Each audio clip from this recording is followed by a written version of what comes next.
Update lang po natin, ito po kasi mga nagtatanong na kung ito daw po ay nahuli na. Yun nga, yung nangyari nga pong karumal-dumal na pagpas lang sa isang habal-habal driver dyan po sa lugar ng Las Navas, Northern Samar. Sabi kasi sa post mga kabayan, ito pong nag-viral po kasi itong video na to mga kabayan, itong biktima. Nag-viral itong in-upload na to na itong biktima nga ay nakahandusan at binidyo nga po ng isang concerned citizen doon, isang content creator. Then in-upload niya to at nag-viral po ito. Ito po, kahit maiksi lang. Pakita ko lang sa inyo yung biktima, mga kabayan. Ito po, i-play po natin kahit maiksi lang.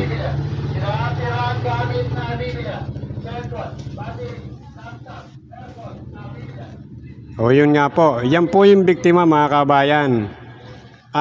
Yung video po na yan ay, ang nagpost po dyan ay si Sunny Ogako. Ayan, credit po natin sa kanya yung video niyan. Siya po ang original na nag-upload niyan. Ayan nga po, yung makikita po natin dyan, yung biktima, ang pangalan po niya ay si Joel Adamero Sorio. Yan po ang biktima. Yan, tinignan ko rin po yung mga comment section dyan. Halos yung comment section dyan, yung talaga nag-comment puro lahat naawa sila sa biktima at ang sabi nila, yung biktima na yan ay napakabuting tao raw. Ayun, at yung lumalabas na itong suspect ay parang lumilitaw na ito ay parang sa tingin nila ay napakasalbahe ng taong ito. Kasi bakit niya nagawa yung ganong klaseng bagay? Yung nangyari po na yan kasi mga kabayan ay yung biktima maghahatid po siya ng kanyang anak sa eskwela. Yan, ihatid niya kasama yung anak niyang babae. Pero nagkaroon nga dyan ng medyo hindi maganda.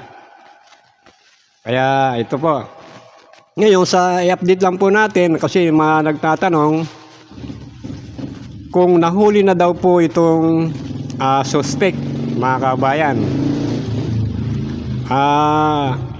Kung panunurin natin ang video, maawa ka talaga, di ba mga kabayan? Kasi ano talaga kumbaga sa karumal-dumal yung nangyari sa kanya. Pero bago po natin husgaan yung isang tao rin na ibig sabihin nakagawa ng krimen na yan, dapat alamin din natin kung bakit niya nagawa yan mga kabayan.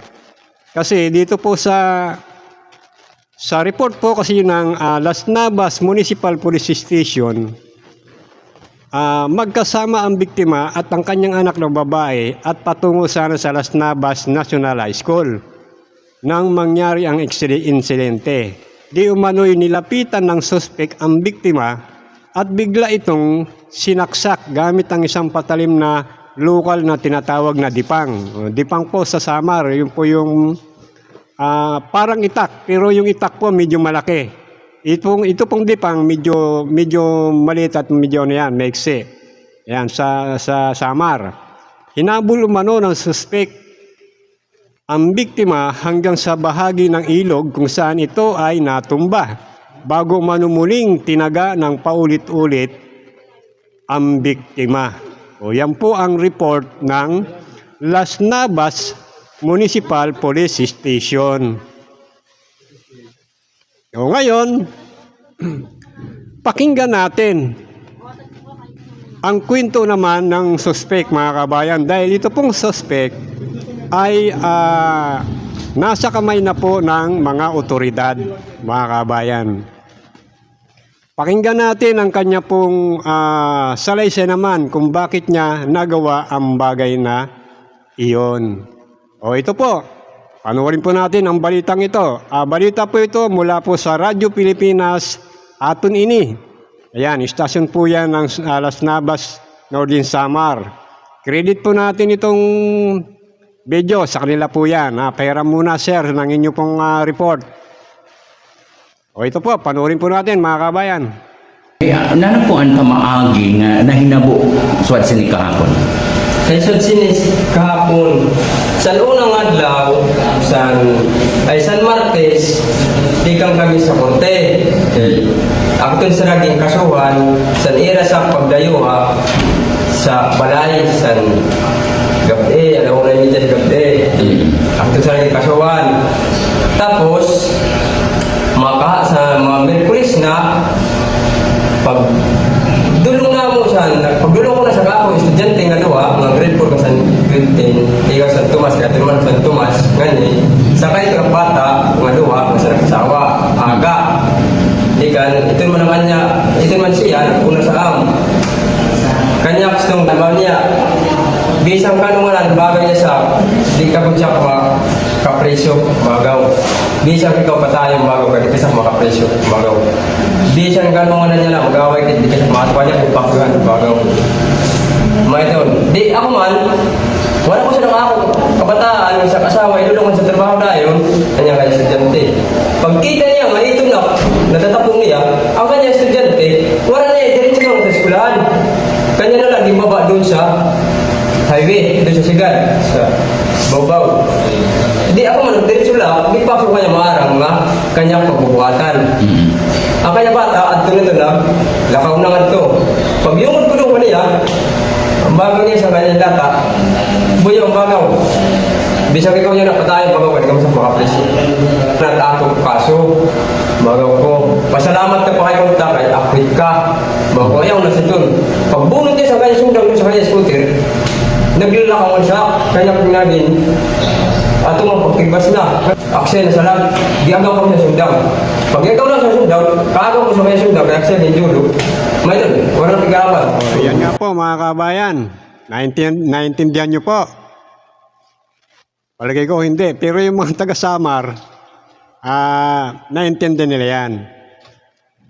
Di Tagalogin po natin yung kanya pong sinabi. Ibubuod na lang po natin, wag na po natin sasabihin lahat kasi medyo mahaba po yung video na yan.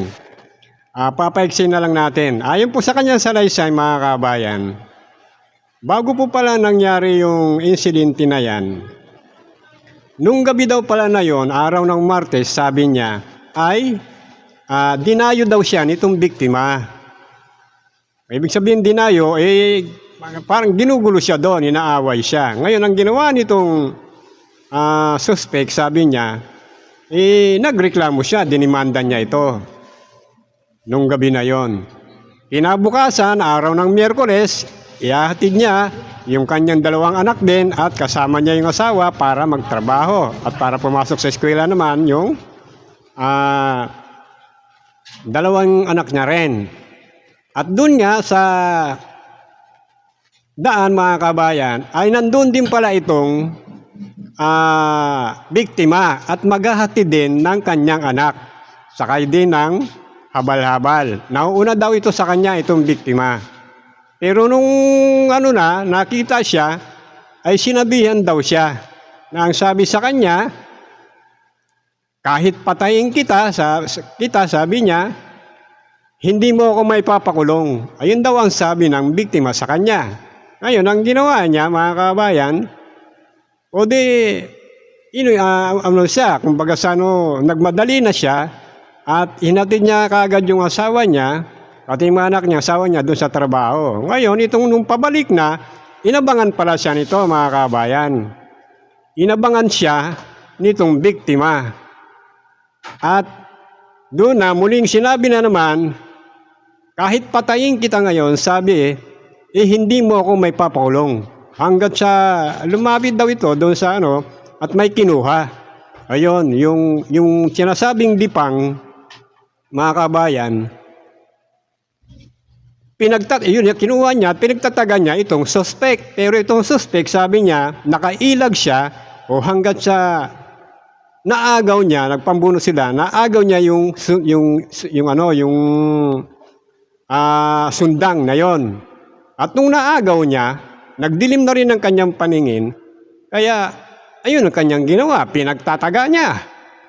Wala na rin siya sa sabi niya, wala na rin ako sa sarili ko.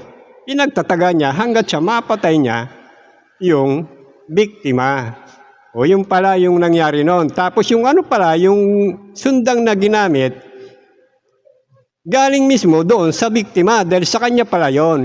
Naagaw lang ng suspect. Kumbaga sa ano, sabi nga niya, self-defense lang ang ginawa ko. Pinagtanggol ko lang ang sarili ko. Yun ang kwento niya mga kabayan. O at saka yan pala, silang dalawa, mayroon na pala silang alitan na mahigit na raw, mag-iisang taon na ang kanilang alitan. O ganyan, ganyan po ang nangyari. O pinaano niya na sinabi niya, self-defense lang ang ginawa ko. O tapos, nung in-interview siya, patuloy na in-interview, ang sabi niya kung papayag yung pamilya, kasi tinanong siya kung ano ang may ano niya doon sa pamilya, ano ang kanyang magiging, sabi nga niya, ano ang kanyang panawagan sa pamilya ng biktima. Ang sabi niya kung handa anak na magbayad siya, magbabayad siya, lalo na kung nalaman naman ng mga kamag-anak nito na hindi naman talaga siya ang naunang gumawa ng gulo. Ibig sabihin, siya pinagtanggol niya lang ang sarili niya. Kung papayag yung mga kamag-anak, handa siyang magbayad. Pero kung hindi, at talagang gusto po siguro na siya ay makulong, handa naman daw niyang pagbayaran yung ginawa niyang kasalanan. Kasi sabi niya, hindi niya naman daw talaga gusto na manakit ng kapwa. Ayaw niya rin ng ganon. O kaya sabi niya, tatanggapin niya. O kasi sabi niya, kahit na humingi ako ng sorry, hindi na may babalik ang buhay ng biktima. O totoo naman ang sinabi niya, hindi na may babalik kahit humingi pa ng sorry. O pero kung mga kamag-anak daw, handa siyang patawarin, hingi siya ng sorry at pagbabayarin sa kanyang pisala, magbabayad siya. Yun ang sabi niya. O. Ngayon, ang nangyari pala, bakit siya nahuli? Hindi naman siya nahuli mga kabayan. Ang ginawa niya pala, nung nangyari na yon, aksidente, nagtago siya. Nagtago daw muna siya dahil mainit pa. Nung mainit pa kasi iniwasan niya, yung mga kamag-anak baka gumanti. Kasi pagka nangyari doon, nakikita naman sila ng mga kamag-anak ng biktima, iba ka kung ano na naman pang mangyari. Kaya nagtago daw muna siya, pansamantala. Inintay niya muna lumamig yung balita. O, nung lumamig na, nagpasundo siya, nagpatawag siya ng pulis para sunduin siya doon sa kanila at para sumuko. Ngayon, kusang loob pala siyang sumuko. O, hindi niya daw layunin na magtago. Talagang nagpasundo siya para siya ay harapin niya yung ginawa niyang krimen. O yun ang kwento, di ba? Kaya ngayon ang nangyari, kabaliktaran yan sa report ng Las Navas Municipal Police Station. Kasi ang report sa police station, mga kabayan, siya daw yung sumugod doon sa biktima. Habang ito ay naghahatid sa anak niya. O kabaliktaran sa kanyang kwento o sa kanyang salaysay na sinasabi niya, hindi siya ang unang sumugod, kundi siya pinagtanggol niya lang ang kanyang sarili. At yung dipang na ginamit, hindi galing sa kanya, kundi galing doon sa biktima. Naagaw niya, nung pinagtataga siya, naagaw niya, nagpambuno sila, hanggat sa nawala na rin siya ng kontrol sa sarili niya, nagdilim ang kanyang paningin, nung maagaw niya, talagang pinagtataga niya na rin. O yan pala ang tunay na kwento. Pero bagamat, sabi niya yon, bahala na ang mga otoridad kung sa paglabas ng investigasyon nila kung sino ang nagsasabi ng totoo, kung self-defense nga ba lang ba ang kanyang ginawa o sinadya niya o kung sino sa kanila ang may kasalanan talaga. O bagamat totoo, kasalanan yan kasi kung baga sa nakapatay ka Pero minsan mga kababayan, kahit maayaw natin, may mga pagkakataon na ayaw natin gumawa ng kasalanan. Minsan dala rin ng pagkakataon. Kaya tayo nakakagawa ng ganyan mga krimen. O lalo na't yan, kung wari na nakursunada ka. O natural, pagtatanggol mo yung sarili mo.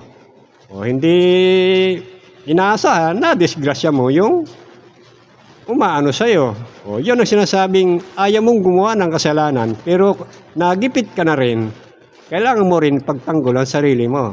O kaya ang iniiwan po natin tanong mga kabayan, nasa inyo po yan, sino po kaya sa biktima at suspect ang tunay na may kasalanan? O.